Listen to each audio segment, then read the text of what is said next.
A unanimous ruling from California's Supreme Court could have a big impact on the lunch breaks of thousands of workers. The justices agreeing that employers only need to provide break time for workers to eat. Whatever employees decide to do with their time, that's their business, even if they're deciding to keep working. Joining us now for a closer look at this ruling is our legal panel. Robert Schalk is a defense attorney and former prosecutor. Lee Sweal is a Fox News legal analyst. All right, this is the 54-page decision.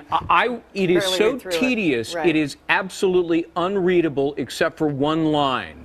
And let's put it up on the screen, and here it is.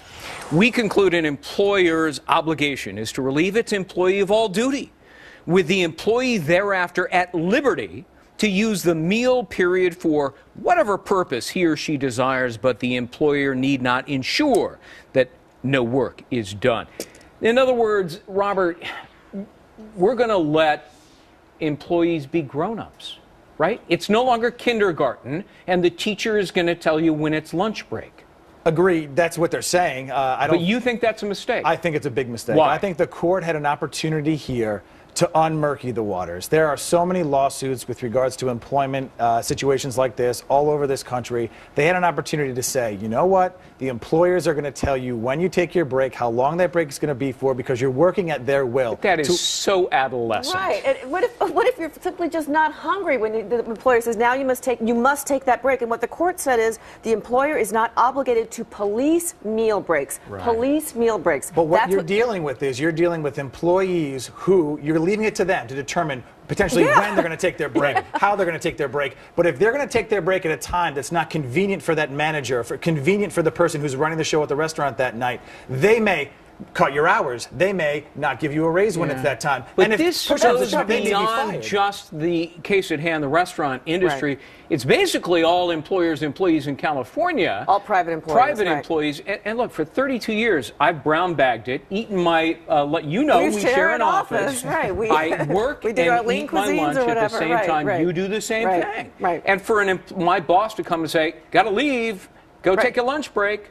When I'm trying to get a story done or research or something, and what the employees were saying here was, hey, we don't want to take a break when people are coming in, the restaurant's busy. We like our colleagues. We want to be there for our colleagues. We're not going to run out on them. And by the way, they are compensated. If they do not take that break, that 30-minute break, they're compensated for it. They're getting paid for it. But those are the happy employees, not the disgruntled employees who are the people who are filing this lawsuit saying, I'm not being given a break. I'm not being given this rest time. And I think it's very important to note that the court did allow one set of class to move forward with regards to the policy that was in place. Under California law, they legally have to give them, if they wanted, an uninterrupted 30-minute lunch break, right? This is just not forcing people. The court is saying you can't be forced to take your lunch break or your snack break or whatever at a certain time. What, they're going to tell us now what we're going to eat? I mean, I'm that's okay the with next them step. waiving it. My concern is if an employee decides to take it at a time that's not convenient for his employer, they're running the risk of putting in jeopardy their employment with them. But that's a whole different issue than what's here. I mean, that's not really what the Supreme Court or the court was looking at. The court was looking at, can an employee, very simply, can an employee decide, hey, you know what, I really don't want to take that 30-minute break right now. I want to help out my colleagues, and I'll get paid for it anyway. Well, what you have is, not only that, is the corporation here, with regards to their policy, they were getting around it a little bit with the law. What they were doing is they were having people coming in and working that 8-9 hour shift, and instead of giving them the opportunity to take a break 5-6 hours in that the law requires, they make them take their break immediately when they show up and then make them work 8-9 hours in a row. And those are the employees saying, this isn't fair. This isn't where it's right. And here's the distinction. As to the lunch break, it's now heretofore up to the employee when and how they do it. But it goes forward. The Supreme Court is allowing a potential class action to go forward on taking rest time, breaks, and so on and so forth. Right. In California, if you work more than 3.5 hours in a workday, you're entitled to those rest breaks. And they allowed that class to move forward because I think they obviously see some sort of violation being occurring. I don't think anybody's saying you can't have the rest breaks or you can't have the lunch break. I mean, that would be crazy. And employers want their employees to be eating and to be able to function. But it's about, for the employee, as you were saying, Greg, to be a grown-up and decide when does it work for them and when does it work for the employer. Well, I think the court was talking mostly about, in the examples they gave, were blue-collar workers who are under a lot of physical stress, and they do need breaks, as opposed to, white-collar workers who can, manage it a little bit more easily. But still, shouldn't they be given the opportunity to say when they want to take that break, as long as it works with the rest of their colleagues, and they're working it out with the colleagues? I predict this is not going to get class action certification. I don't think so. I think not that many people are going to sign up for this class action. What do you think, Robert? No, I don't think it's going to go. I mean, they gave him the opportunity, some wiggle room. I just don't think it's enough.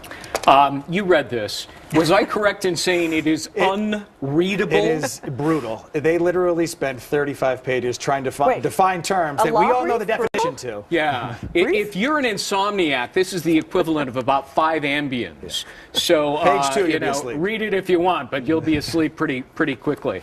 I'm going to go have lunch now, by the way. Oh, are you? Yeah. Is that okay? Well, don't we'll share. throw the wrappers in our wastebasket, really? because the sardines you had the other day make a little mess. you. Yeah, but you're salad sometimes.